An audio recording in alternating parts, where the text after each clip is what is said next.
Hey, everyone. Welcome to the From Chaos to Clarity Unleash Your Business Potential podcast. I am your host, Sonja Jones, and GIP Financials, your Mr. Miyagi of money. And we have been talking lately about becoming a bankable business. So we've talked with Ron Brooks of River City Capital. We talked with Chastity Monroe of Pink Noir. And then I also had to bring on my good buddy of I don't know how many, or at least over 20 years. We met at the University of Memphis in the band, the Mighty Sound of the South. And from there, we just, grown together in the entrepreneurial space and in the community space as well. And, good friends are just very, very hard to find. So I'm really, really grateful to have on our podcast today Broderick Wamble, affectionately known as Brody. Thank you for coming on, Brody. I My pleasure. appreciate you. Absolutely. Yes, and Brody is the Community Affairs Officer with Simmons Bank, Yes. right? So that's a regulatory as well as a compliance role. So, Brody, tell us what you do with Simmons Bank. Okay. Well, as described, my job is a community affairs officer, and it embraces the mandates put in place by Congress that require banks to do four different things. We're required to give back to our communities, lend to our communities, serve, and invest. So, from a service standpoint, we serve by giving back to the community in the form of financial education. So, we teach financial literacy to help people understand the banking world and the differences between a bank account versus having an app or how to budget, save, invest, credit, home ownership, small business, all that's financial literacy. We can teach that. Another way that we serve is by us as bankers serving on nonprofit boards. So we get credit from through CRA, Community Reinvestment Act, by serving on boards and offering our financial expertise to nonprofit organizations. And the focus of CRA is to help low to moderate income households. We give in the form of grants. We have grant dollars that our financial institutions have. Simmons has theirs. They're small dollar grants, but there's still enough money to help towards programming for nonprofits that are specifically focused on low and moderate income households. From a lending standpoint, we have 9 different products at Simmons, from second chance checking accounts to mortgages to small dollar loans. 9 of them. We have 9 different products that are specifically aimed at low income households to help people get on their feet financially and have a good, solid foundation and financial footing. And the last category is investing. We invest money through our corporate offices by buying bonds, municipal bonds through the cities, through counties, by putting our money in minority owned banks so that they can go out and lend to those communities that are generally overlooked. So those are the 4 pillars of CRA: serving, giving, lending, and investing. And that's the short answer. Lending, giving, serving, and investing, right? So, most of your interactions are with nonprofits, then for profits. They are. Yeah. Mhm. Yeah. From the giving serving standpoint, that is for nonprofits. The lending is generally our small business community. Okay, So gotcha. that's kind of normally how it breaks down. Okay, gotcha. And then you had mentioned about the grants that you provide, right, through Simmons and the CRA. Can you tell us a little bit more of those different types of grants? And are those more for nonprofits, for profits, or both? It's nonprofit only, and the nonprofit has to demonstrate that the programs that they operate are aimed at helping low and moderate income households. So we can't use our grant dollars to buy things like sports equipment or even computer equipment for certain things. It has to go towards programming that they already have in place that helps people that make under a certain income threshold. Here in Memphis, it's 80% of the area median income. So if that nonprofit can demonstrate that they do serve a majority of low and moderate income individuals, then that's basically it. What we ask for is an ask letter. We also need a copy of their 501c3 to make sure that they are legitimate operating 501c3, a W-9, and that's really it. In the ask letter, they ask for how much money they need and why they need it, or what they intend on doing with the money, how they know they're serving low income individuals, and that's about it. It's not a lot of detail, but it has to be in place in order for us to be able to lend. I mean, Gotcha. to offer a Right. grant. Gotcha. So you were mentioning some things, and I told you I was going to be making some notes, right? You Because did. you said a lot of things that I talk a lot about, especially when it comes to grants. So you had mentioned about the ask letter, right? So you always, and I'm just gonna, I know Brody's talking about specifically nonprofits, but this is kind of like commonplace and best practice, whether you're a for-profit or a nonprofit. The ask is going to be critical. One, you It got to is. know who your organization is and what you guys do, your mission, your vision, all of that, and who you serve, right? Because That's the first thing I look for. When I right, get an ask letter, I'm going to your website, your social media. If I don't see a mission or a vision, I can't help you. I right. need to know why you're in operations. What are you here for? Exactly. And especially specifically what Brody was saying with their grants is that their grants cater to programming that serves, low income, right? Low medium income, right? And so that's going to be important because you as the organization, that has to be crystal clear in your not just in your ask, but in your mission and vision, right? And in your programming. Who are you serving? What are you guys doing?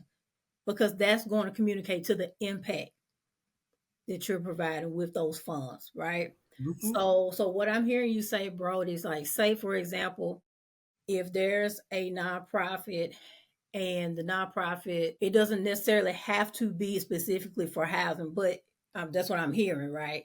So if a nonprofit is doing workforce development, Yes. right, and they're doing workforce training for Mm-hmm. individuals that are in that particular income range, they will qualify for that type of grant, right? If they can prove it, yes. If they can Like prove one it. of my favorite groups, it's young brothers they're just as involved. They just recently been out. So Mhm. this particular nonprofit, they help these brothers get back on their feet, get back adjusted to the working well. After being released, they're just trying to get them Mhm. reacclimated. And part of their curriculum is to teach them money. And Mhm. so they send an ask letter saying, hey, we'd like to request X number of dollars so that we can teach financial literacy. We want to be able to offer these brothers a second chance checking account for those that have blemishes with other financial institutions. So we're like, yeah, we'd love to do that. So for everybody that signs up and completes this 4-week course, we we give the nonprofit the money to disperse to those guys that actually complete the program. So it comes full circle. We teach them how to use these accounts and give them seed money to get started. So we don't just talk about it. We actually put our dollars where the programs go. I love that. I absolutely love that. And so again, y'all, if you don't know your organization, is one thing to have, a name for your organization and to be on social media. But as Brody said, he's looking to see if everything aligns. And I would even probably take it a step to say, like, if their social media isn't updated, right? He's checking to see if y'all doing something like for real, not once Seriously. a year, Yeah. right? Absolutely. So all those things, play a part. And because everything tells a story, like I like to tell, our audience, the numbers tell a story, not just the financials, but just like who you serve and how much those programs cost, but then the type of impact with the number or the amount that, your program requires. What type of turnover are you having with the people that are in your program, right? What type of change are you making in the community? Right. So all those things play a significant impact. Brody also mentioned one other thing. He mentioned this little document called the W-9. Important. Very important, right? So because we talk a lot about grants not being free, right? Do you have to pay the grant back? No. However, because Brody works for a corporation, when they disperse those grants to your nonprofit, right? They have a level of accountability that they have to report to, right? Because those funds come from somewhere, right? So when they give that, those funds to you, that W-9 holds you accountable, right? It It does. holds you accountable. So especially if you're a nonprofit, right, the W-9 doesn't play as much of a role simply because you don't have to pay taxes. However, it does show that Simmons Bank gave your nonprofit, you know, money. And then in turn, they're going to ask you to, have some level of accountability, whether it's a report or something like that, to where you can go back to them to say, with this gift that you gave us, this is what we were able to do. Right, brother? Agreed. And one other thing that's important, and it sounds so simple, but it's imperative. If you can have letterhead, it makes a world of difference. Because those ask letters have to be on letterhead, and they will require a signature when you make that request. So again, it's on letterhead. Start with your mission statement, the ask, like the dollar amount. Ours range from 500 to 2,500. What you plan on doing with the money, and how you know the audience that you serve are low to moderate income. Those four things, we have to have them. When people ask for the request, I send them that same format, and that's it. And then again, 501c3 and W-9. Just go ahead and have a folder ready. Hmm. I love it. And so let's talk more about that too, Brody. So, what are some of, as you're looking at, those particular grant applications, right? Yes. What are some of the commonly missed features, right, in those applications that, applicants are missing that could The, eventually affect how they get funding? the main thing is how they know their audience are low income. I mean, most organizations focus on their mission versus into the personal finances of their constituents, but that's one thing that we need to know. So Hmm. whether you ask, you can have a sign-in sheet that just says, "Do you make above or below this amount?" When people apply for your program, that's fine. If it's 51% or more, then great. We can use that Hmm. to qualify. If you require people give you a pay stub so that you know that that's acceptable, we can use. We don't need the pay stub, but as long as Right, you know and you've done the calculations, then we can use that as well. right. That's one of the main things is just not knowing the Mhm. income levels of their audience. Right, I love that. So that sounds like to me that you have to have some type of clear intake process, Yes. right? So like Brody said, it can be as simple as you're doing workshops, especially like with a lot of the nonprofit clients that we work with where we are actually teaching, right? They make sure everybody that comes in the door, including us, we have to sign in, Hmm. right? Because that data is important. Right. So just be thinking, organizations about how are you able to tell, the demographic of your target audience.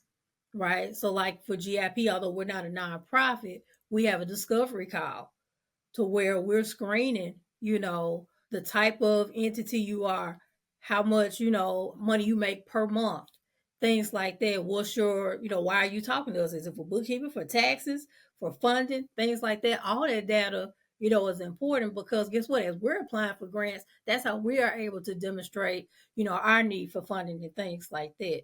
So Good just one. be really, really thoughtful about as you're, creating your programs and doing workshops and events, how are you gathering that data? Sonya, another misconception is people confuse race and income all the time. Mm, This is not a minority focused program. It's mm, income. There's poor whites, poor Hispanics, poor Latinos. It's not about race. So make sure that you keep your focus on income. right, absolutely. And when is can you tell us a little bit more about like the funding request timeline for that particular grant? We just changed ours up, and just speaking for Simmons only, we just changed ours to a digital format this year. So now when I get a request, I can send the nonprofit a link, and president, CFO, whoever's in charge, they can go through, answer all the questions. It probably takes maybe 30 minutes to do everything, but think about $2,500 in 30 minutes ain't a bad gig. Mm-mm. So you Nope. fill out all the questions, and it's stuff that you will know. It'll be top of head, like names, addresses, things of that nature. And then again, you have to have the ask letter 501c3 W9. That's it. Normally, if everything is complete the first time around, once I submit it to my team, they give the thumbs up, goes to accounts payable. So Mhm. normally 7 to 10 days is an average turn time if everything's submitted properly on the front end. If I got to go back and forth, it'll drag it out. Are you stressed about taxes? Can't afford a bookkeeper? You're not alone. Many entrepreneurs owe the IRS or haven't filed past taxes because no one taught them how to manage their books.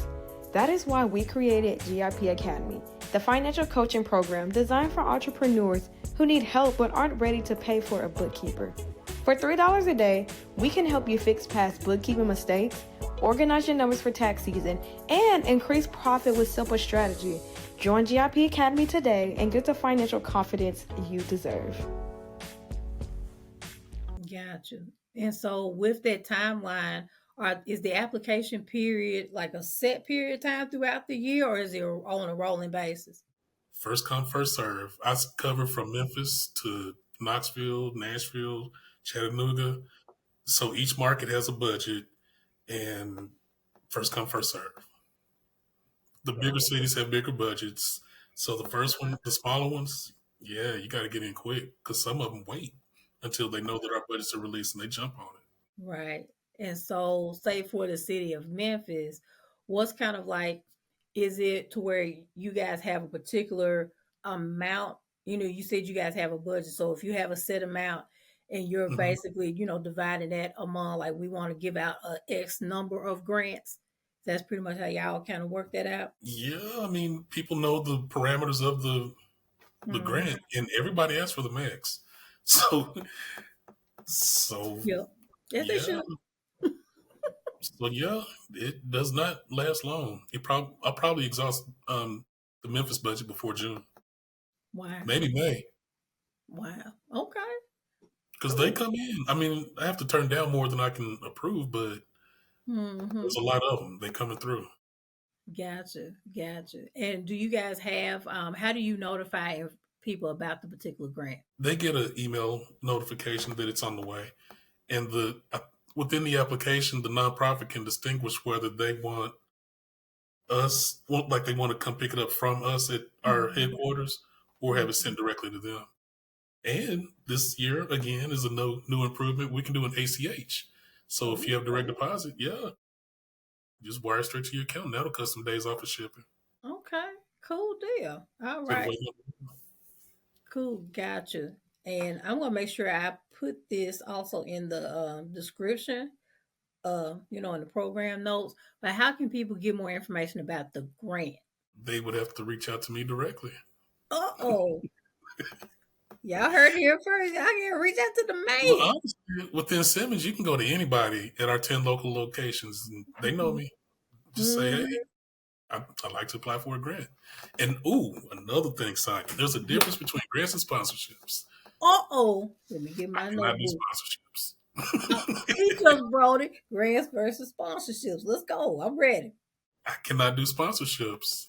It has to be aimed at programming. So even if you have a table and the best artist, jazz artist, whoever, star that's coming in town, we can't just give money to a program, not a program, but an event. Event.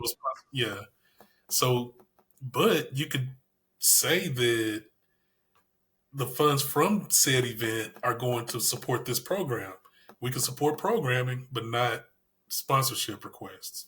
So when you do, and I do get groups to just send in a flyer like, hey, buy a table, 5, 10, 20,000. I can't do anything with that. So make sure Mhm. that your request is aimed at a program that your nonprofit does. Oh yes, I love that. So again, y'all heard it. Y'all heard it from here first. So Brody said that what they're doing is an actual grant, not a sponsorship. So the grant is geared towards programming. If you have a program, if you're doing something with the kids within that particular, income range, you can apply for that grant for that. But if y'all doing, a fundraising event, that don't qualify. That don't No, qualify. it does Oh, not. that was gold. That was gold right there, bro. That was gold. I That's one love of the it. biggest misconceptions. Mm-hmm. I love that. I love that. And so I'm going to make sure that what's the best way for people to contact you? You said they can go to any of the Simmons Bank Yes, location and request. Does the grant have a specific name? it's the CRA giving grant. I think all the banks call it that. Okay. CRA, Community Reinvestment Act. Okay. And my email is Brody .Wamble, WAMBLE, Hmm. at simmonsbank.com. Okay. Gotcha. Make sure I put that in the show notes. Gotcha. All right. So nonprofits, this was for y'all. Right. So this part of the segment was for y'all. So we're gonna pivot a little bit. All right. So small businesses, here you go. So Brody and I already talked about this a little bit before we got on. But as far as his particular role and what he does, he's more so he's not a lender, but he's a referral source for the lender. So if I call Brody to say, Brody, I need some money, Brody, what are you gonna say to me? First thing, I would ask what you need the money for, because that directs me to who I connect you with. So it depends on the purpose of your loan. I'll connect you with our retail team, which is the front line. That's the banks, the branches that you see on, Right. that we have in the city. If it's a business loan, I work in the Crescent Center. That's where our headquarters is, Okay. and we have 6 business bankers that I can refer you to. In general, our business bankers do loans from say 100,000 up to 10 million. We also have commercial lenders that do $10 million and up. So I would ask what the need is in order to know where to direct your request. Wonderful, wonderful. And with that being said, Brody, can you give the small business owners just a little tidbit of the tea that the lenders be talking to you about? Like, Brody, dude, let me tell you about some people applying for these loans. Like, are there some common mistakes that the small businesses are making when they are applying for these commercial loans? One thing is people not knowing their numbers or they're not having their documentation in place. Because Mm-hmm. what the bankers don't want a big drawn out business plan. They would like a 1 or 2 pager that says what your business is, how long you've been doing it, what kind of cash flow you have, any money on standby, fallback money. If you have a guarantor, you can summarize all that in 1 or 2 pages. Mm-hmm. But those long, drawn out business plans about the ideas and the hopes and the wishes, that's cute. But the bankers want to know what is in place, what is in plan, how. The biggest question that the bankers want to know is how am I going to get my money back in case this opportunity does not work out? That's first and foremost. So if the Mm-hmm. project fails, is it going to be your personal 8 to 5 job is going to reimburse us? Is it Mm-hmm. that you have a rich guarantor or somebody financially stable that you can lean on that's going to step in when perhaps the business starts sliding? Banks want to know what the plan and the backup plan is when it comes to lending. I love it. Yep. And so I told y'all, let me look in the camera. See, when I be teaching y'all this stuff, I got folks on here that I bring on this show to prove to y'all that I'm not telling y'all no pipe dream. This is for real. These Yeah, numbers are for real. yeah, Right? we And you can't heard fund dreams. right. You don't can't fund dreams. So what that tells me too, Brody, is that y'all require the business owners to have a level of skin in the game. Correct. Yes. I'm glad that you mentioned Ron Brooks earlier. Mm-hmm. He's a CDFI, Community Development Mm-hmm. Finance Institution, and we as banks, we love to partner with them because it reduces our risk and it still gives the business owners, the funding that they're looking for. So with River City, let's say it's a startup company or somebody that's only been in business for 6 months. As Mm-hmm. a bank, we normally require 2 year history, so we have the financials and see a history, a pattern. But Mm-hmm. if y'all go to Ron, we can easily pair up with River City. I can get with Ron. We can get together on the financials, and maybe both of us will put our money together to get you to the goal that you're trying to accomplish. So we know each other. We work well together. We're looking for ways to say yes. So please put us in position so we can do so. We're Wow. rooting for you, honestly, because that's all Mhm. banks do. We do 2 things: we deposit money and we make loans. Right. That's That's how it. y'all make money, right? That's the game plan. Yeah. I love that. Yeah, You got creative financing that comes into place as well, right? absolutely. So especially where you have, will Simmons be considered a traditional bank?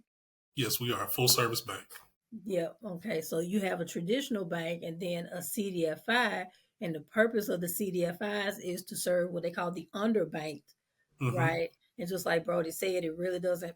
It's not so much about race; it's about income and things like that. To where Mm-hmm. certain entrepreneurs that are within those particular brackets, for lack of a better term, right, can get funding. And how cool is that a traditional bank and a CDFI can come together, right, to help We want small to. businesses, Yeah. right? That's amazing. So like Ron, his loans are capped at 250. Uh, Simmons, we've got, deeper pockets, but at the same time, all you care about is, can I get this, let's say $400,000. Ron's like, yeah, I can give you 80% of the 250. So that's 200. Simmons, we're like, all right, well, you look strong enough. Even though you don't have the history, we see the work orders, we see this and that. You got a lot of good things working in your favor, so we can match with 200. And together, you get the money that you're looking for. So we're looking for solutions versus saying no. We want the yes. I loved it. Love that. All right, so hey y'all. I hope that you guys are taking notes. So we done took care of the nonprofits. We done took care of the small businesses, right? Yep. And so, Brody, can we talk a little bit about the home ownership event that we were talking about before? Tell us a little bit about that. Again, with my role, I feel like I'm the great convener. I'm the one that brings resources from here, there, and everywhere, and we all align on one page for one common goal. So, what we have coming up April 19th is through a group called Convergence. You may have heard about it. About a month ago, they did a land expo, which was hosted at First Baptist Broad. This is round two. This is the next episode, and this one's aimed at consumers. This is for homeowners. So, for people that may have credit challenges, people that are ready to buy right now on the spot, April 19th is where you need to be. We're having our community partners such as the City of Memphis Down Payment Assistance. We have the Greater Memphis Financial Empowerment Center, which will be doing on the spot credit reviews, credit consultation, or as they describe, financial consultation. We'll have Memphis Housing Authority there. We're bringing them in conjunction with the City of Memphis Down Payment, because a lot of people don't know that you can use your Section 8 voucher to buy a house, not just for rent. I'm also inviting out all my bank partners, because we all have loans that aren't publicly broadcast out there. But we'll be there on April 19th to showcase what we can do for you individually in the CRA space. So if you are a low to moderate income individual, or you're buying in a low to moderate income space, there are special mortgage programs out there. You need to come out and see which one you qualify for. We'll have realtors there. There'll be food. Again, one-on-one sessions for you to meet with the credit counselor. The whole start to finish of the home buying process will be April 19th at New Direction Church. And we're doing two sessions from 10 to 11:30. And then the second session is from 11:30 to 12. 11:30 to 1. And it's Convergence is through DC. It's the Mortgage Bankers Association, and their mission is to increase minority home ownership. That's their mission. It's just one sentence. That's it. That's the goal. And this is one way we're going to get there. I love that. All right, so I wrote it down, you guys. I'm also going to have that in the program notes again. So this is the home ownership fair provided by Convergence, Simmons Bank, all that good stuff. Well, CRA. it's Convergence and Power Center CDC. Oh, okay, Convergence Power Center CDC. Yes. Okay. Got it. But my Simmons team will be there. Yes. Simmons will be in the house. Yes. Yes. So that's April 19th at New Correct. Direction Christian Church. If you're in the Memphis area, that's in East Memphis, Winchester, right? 6120 Winchester. Mm-hmm. Right. And there'll be two sessions from 10 a.m. to 11:30 a.m. and then 11:30 a.m. to 1 p.m. That's Central Standard Time. And it's free. And it's free. We'll write that down. Because he said there's going to be food too. There's going to be food. With food, yeah. Yes. Yes. No absolutely. excuse. No excuse. Love it, love it. So we encourage people to bring their devices, your tablet, your laptop, your cell phone, because we want you to go to annualcreditreport.com before you get there and just pull one of your bureaus, Equifax, Experian, or TransUnion. And we'll have counselors right there on the spot where you can sign up. They'll spend 10 minutes with you, kind of giving an overview. If you need more time, then you schedule future time with them. And GMFEC, they monitor you. They hold your hand for a full year for free. So please take advantage of this opportunity. Yes, I'm telling you. So I used to be an associate money coach for Ford Memphis. So that's how I was introduced to GMFEC station. And they offer, it's the best, probably one of the best kept secrets in Shelby. It's free. You get free counseling, right? Free financial counseling. So make sure you take advantage of that. Here's my question, Brody. I'm going to sit up a little bit. Because we have a lot of entrepreneurs, right, that listen to the From Chaos to Clarity podcast. Can we talk about self-employed individuals applying for homes and mortgages? Can we talk a little bit about that? Yes, ma'am. I was a mortgage originator for 16 years before stepping into this role. And the number one thing that disqualified our self-employed individuals were their tax returns. So you made $250,000, you wrote off $230,000. So that $20,000, it's not going to go very far. You got to claim something to buy something. So make sure that your last 2 years at least puts you in the range of qualifying for the house that you want in order to, to be a homeowner. You can't write everything off. That's that Schedule C will get you. So I specifically asked him that question so he can respond that way. So I'm gonna get my big forehead right here in this camera. Because y'all gonna quit listening on social media to these folks talking about everything gonna be tax free, and you got these 4 and 5 figure losses and loss carryover and all this stuff like that. Because I told y'all they don't give a flip about your gross revenue. At the end of the day, it's that bottom line, it's that net income. And if you don't have adequate net profit at that bottom line, just like Brody said, you had a gross 200 something, right? But then you spent the majority of that in expenses. You only left with $20,000. That means you only made $20,000 a whole year. How you gonna afford a house with that? Friends, what we doing? Right? So that's why I said GIP Financial, especially for our self-employed individuals, our goal is not to give you a refund. We're trying to get you out that mindset.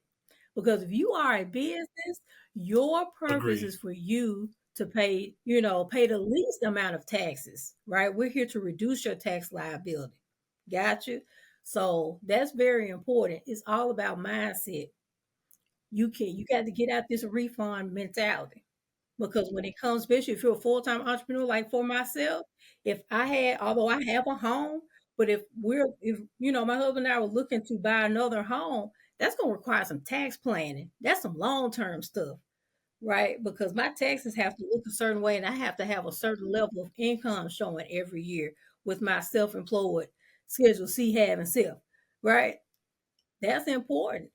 So I wanted y'all to hear it from Broderick, Simmons Bank, right? So this is real out here. So I want y'all to make sure that you hear that from the horse's mouth, right? Okay. Is there anything else, especially related to the self-employed individuals when it comes to lending and mortgages and stuff like that? If you do have a W-2 job, embrace it, because we can count that as income. That's really it. Be prepared to if you do owe taxes, what we can do is take that monthly payment and count that into your debt to income ratio. So you can still claim income. And even if you do have a tax bill, that monthly note to the IRS, if you decide to work out a payment plan, it's not going to be crippling. It's not going to disqualify you from buying a house. So just go ahead and factor that in when you get ready to buy a house. Because what determines how much house you can afford to buy is income minus expenses. So to qualify for more, show more income or less debt, and that'll get you to your home buying goals. Absolutely. So hey y'all heard it here first. You know the folks that I always bring on my podcast is gonna give you the information that you need to hear, not what you want to hear, but what you need to hear. Right? So, Brody, as we wrap up, I'm gonna ask you the question that I ask everybody that comes on the show. So why is it important for entrepreneurs to know their numbers?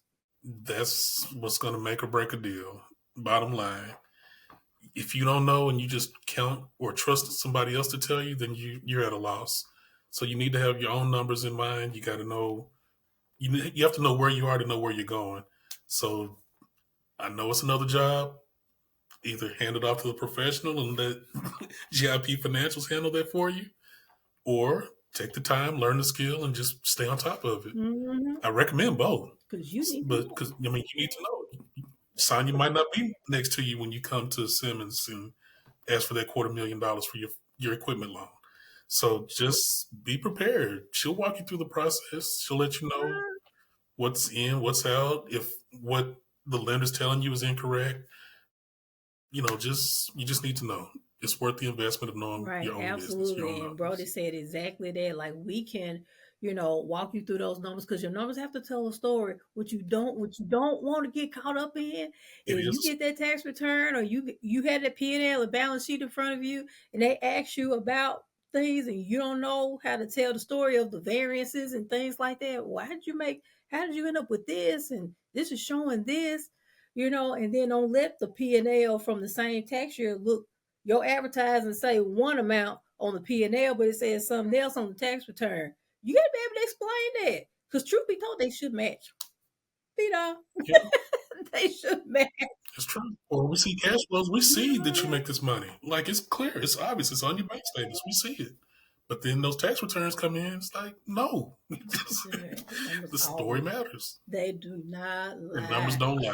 They do not lie, brother. I promise they don't. So, y'all, I hope that y'all enjoyed this. So, Brody's going to come back with us next week, and Brody going to take off his professional community affairs cap, and he's going to put on his entrepreneur cap because we're going to talk about his experience as an entrepreneur and his lending journey as well, right? So you're going to get the best of both worlds with Brody. And we are proud to say that we are Brody's one of our clients as well, right? In that space. So that's all I'm gonna say because I'm gonna let him talk about that on Thursday in the live Q&A. And y'all, look, right. this next live Q&A, I'm gonna have a producer here because I'm not gonna do the tech no more. I'm not gonna do tech anymore. I know my space. It was me. I'm proud. It's me, right? So I'm gonna have my husband on the backside. He gonna be on his laptop producing. So it's gonna be live. It's gonna be live for real next time. I promise. And we're gonna practice. We're gonna practice all that. I promise. We're gonna have a test run. But I appreciate y'all. Look, done is better than perfect. This is the reality of entrepreneurs, right? I'm learning, and y'all have given me so much grace. So I appreciate that. But Brody, thank you so much for pouring into our nonprofits as well as our entrepreneurs, our small businesses. Tell us one more time how we can get in touch with you regarding Simmons Bank and all the events and stuff that you got going on. Feel free to walk into any of our 10 locations from Whitehaven to Arlington, Collierville, Germantown, City of Memphis. You can find me. I'm at Poplar and Ridgeway in the Crescent Center, 9th floor. Email address is brody.wamble@simmonsbank.com. And those are the best ways to communicate with me. You can go to any one of the Simmons local branches here in Memphis. He's at the Crescent Center that's over in East Memphis, right off of the Expressway and Ridgeway over there. And his email address, because I wrote it down, is brody.wamble@simmonsbank.com. And again, we're also going to have the information for the home ownership seminar on April 19th. We're going to have that as well. Brody, y'all got a flyer for it? Gotcha. We'll make sure we put on all our social media platforms and our email list. All right. Wonderful, wonderful. So, Brody, I appreciate you so much pouring into our audience. I can't wait for our live Q&A next Thursday at 7:30 p.m. Central Standard Time. We're going to post that information to the audience as well. So, we're going to say au revoir for now, right? So, bro, you hold tight. We're gonna talk after the session. So, y'all have a great evening, and we'll talk to you guys soon. Take care, y'all.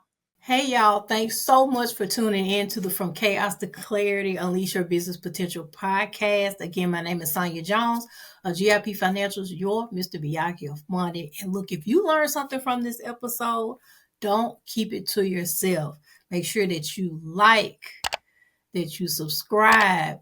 If you have some little nuggets, add some comments to the comment section of this podcast. But most importantly, I want you to share it with your fellow entrepreneurs. We want to share this good old fundamental business finance education so you can have the tools necessary to know your numbers and grow your business. All right. Take care, y'all. I'll catch you on the next episode.